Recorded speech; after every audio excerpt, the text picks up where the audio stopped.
The roadmap, you know, is juxtaposed very well on, first of all, on paper. You've got to have that roadmap.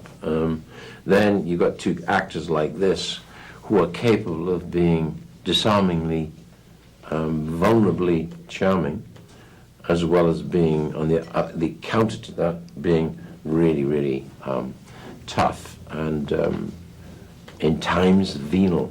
You know, so you've got this great, I think that's what's attractive about both parts, is that they have a wonderful opportunity of a completely emotional graph in here. And each character is a kind of paradox coming from a different direction. One has a business life which is immaculate.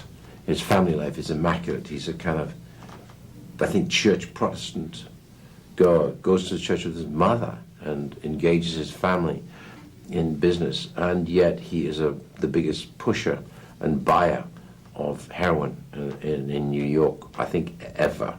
And Richie Roberts is notorious within the police department for having, on a stakeout, found $1 million in a drug-oriented car, and instead of taking the money and distributing it among the boys, he basically turned it into the evidence room. He could no longer be trusted with his colleagues because he's too honest. So he became a leper. He couldn't find anyone to work with him as a buddy. So on the other hand, his private and social life is certainly dysfunctional and certainly immature. So you've got two guys who are paradox from different angles who will, you know, occupy the space in this movie that will gradually come together, and both universes are fascinating to watch, even though they never connect till way down in the film. French Connection is the best, one of the best of the best for me, and of course The Godfather has some great stuff.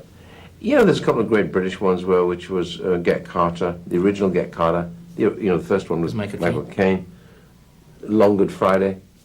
You know, and all these films are always best because they are populated with people who are playing real characters. There's nothing glamorized about them.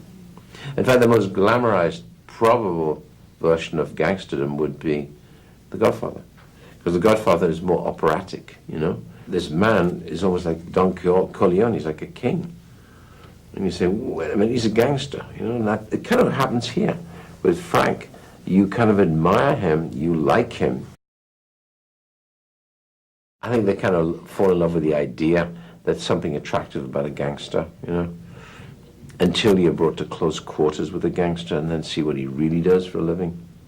He may be smiling, pleasant, but then you step around the corner and you see something else. You mean, will it change drug dealers? No. Will it change the view of drug the kids? dealing is bigger now than it ever was, right? Really? And there's no control of it. You ask what's the drug enforcement bureau? Ask them. It's worse than ever.